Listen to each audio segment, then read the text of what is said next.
Hello നമസ്കാരം, എല്ലാവർക്കും ഒരു പുതിയ വീഡിയോയിലേക്ക് സ്വാഗതം. എന്താണ് എല്ലാവരുടെയും വിശേഷങ്ങൾ? വെക്കേഷനൊക്കെ ആയിട്ട് എല്ലാവരും അടിച്ചു പൊളിക്കുക പോലെ എല്ലാവരും പുറത്തായിരിക്കും. കർമ്മയിലൊക്കെ വല്ലാതെ തിരക്കൊന്നുമില്ല. വൈകിട്ട് എല്ലാവരും നാട് വിട്ട് പോയി എന്നാണ് തോന്നുന്നത്. ഇനി വെക്കേഷനൊക്കെ കഴിഞ്ഞിട്ടായിരിക്കും വരിക.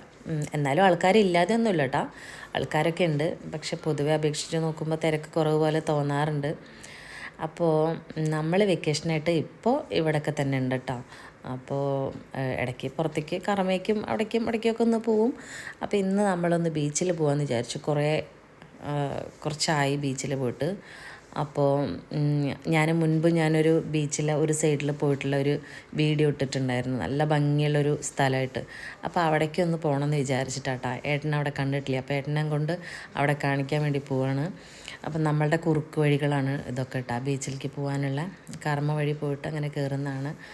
അപ്പോൾ ഞങ്ങൾ പോയ സമയത്ത് അങ്ങനെ ആൾക്കാരൊന്നുമില്ല, തിരക്കൊക്കെ വളരെ കുറവാണ്. പെരുന്നാൾ അങ്ങനെയൊക്കെ ആകുമ്പോഴാണ് കേട്ടോ നല്ലോണം തിരക്കുണ്ടാവാറ് ബീച്ചിൽ. ഇപ്പോൾ ഒക്കെ കുറച്ച് കുറവാണ്. അപ്പോൾ നമ്മൾ നേരെ കാറ് പാർക്ക് ചെയ്തിട്ട് അങ്ങോട്ട് പോകാൻ നിൽക്കുകയാണ് കേട്ടോ. അപ്പോൾ പാർക്ക് ചെയ്തിട്ട് നമ്മൾ ആദ്യം തന്നെ ഒരു ഐസ്ക്രീം കഴിക്കാൻ വിചാരിച്ചു. ഐസ്ക്രീമിൻ്റെ മുന്നിൽ തന്നെയാണ് പാർക്ക് ചെയ്തിട്ടുണ്ടായിരുന്നത്. അപ്പോൾ ആദ്യം തന്നെ അവിടെ നിന്ന് ഒരു ഐസ്ക്രീമൊക്കെ കഴിക്കാൻ വിചാരിച്ചു. ഐസ്ക്രീം കഴിക്കാൻ പറ്റിയ പരിസരമൊന്നും അല്ലായിരുന്നു.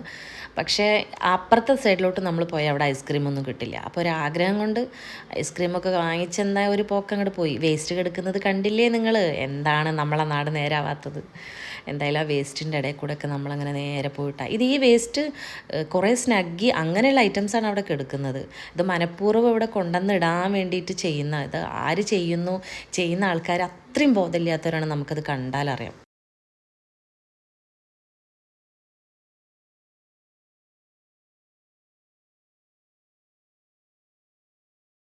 ബീച്ചിലാണെന്നാലും ഞാൻ അത്ര ഹാപ്പി ആവാറില്ല.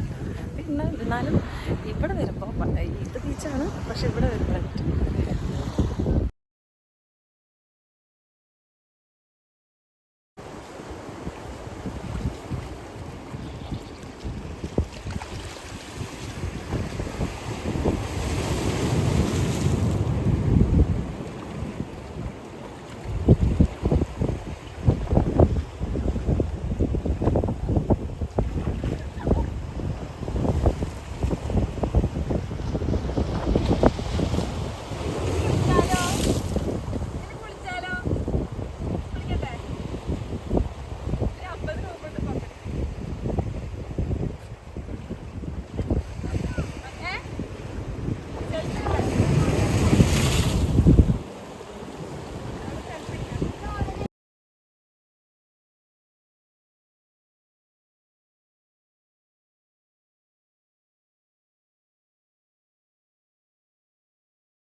ഹലോ. അങ്ങനെ അച്ഛനും മക്കളൊക്കെ അവിടെ ഗംഭീര കളിയിലാണ് കേട്ടോ.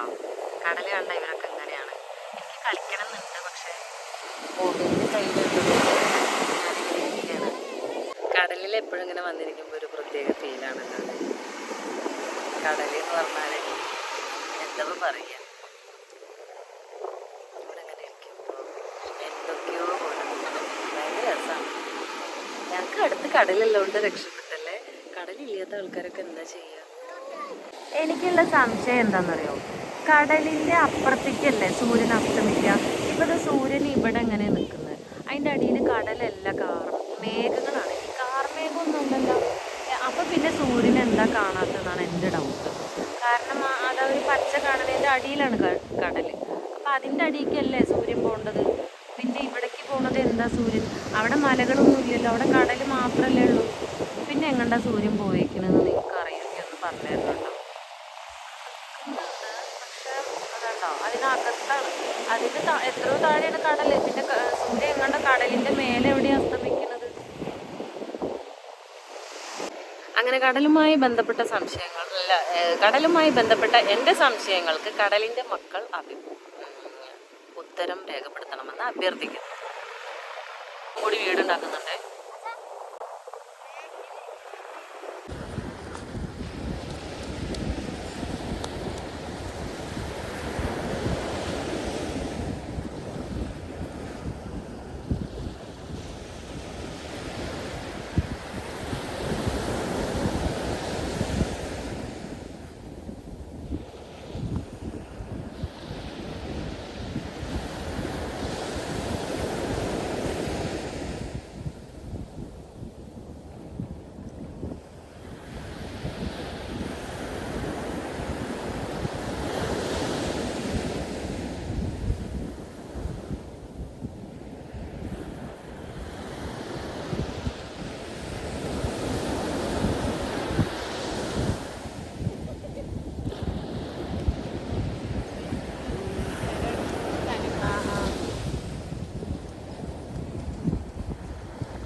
അധികം ആൾക്കാരൊന്നും ഉണ്ടായില്ല. ഇപ്പോൾ കുറച്ചൊക്കെ ആൾക്കാരെ കാണാനുണ്ട്.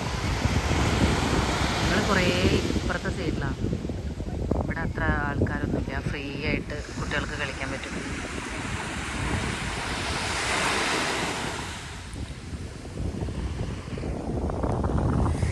ഈ ഒരു ഏരിയയാണ് നമ്മളുടെ സ്വർഗ്ഗലോകം. അത്ര ഭംഗിയാണ് കേട്ടോ അവിടെ കാണാൻ. ഞാൻ മുൻപ് വീഡിയോ ഇട്ടിട്ടുണ്ട് അതിൻ്റെ. ഇങ്ങനെ നോക്ക് നനഞ്ഞു കുളിച്ച് വന്ന് നിൽക്കുന്നത്.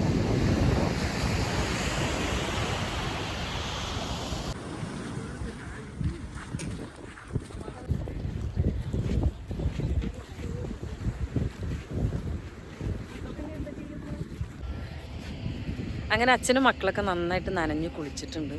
ഞാൻ കുറച്ചൊക്കെ നനഞ്ഞിട്ടുണ്ട്, പക്ഷേ കൈയൊന്നും നനഞ്ഞിട്ടില്ല. എന്നിട്ട് ഇത് കൂടെ തന്നെ വരിക കേട്ടോ. ഇത് ഈ ഭാഗം നല്ല ഇഷ്ടമായതുകൊണ്ട് ഇത് കൂടെ തന്നെ വരികയാണ്. ഇനിയിപ്പോൾ ഇവരെ ഉണങ്ങാണ്ട് ഇവരെ എങ്ങനെ കാറിൽ കയറ്റുമെന്നാണ്.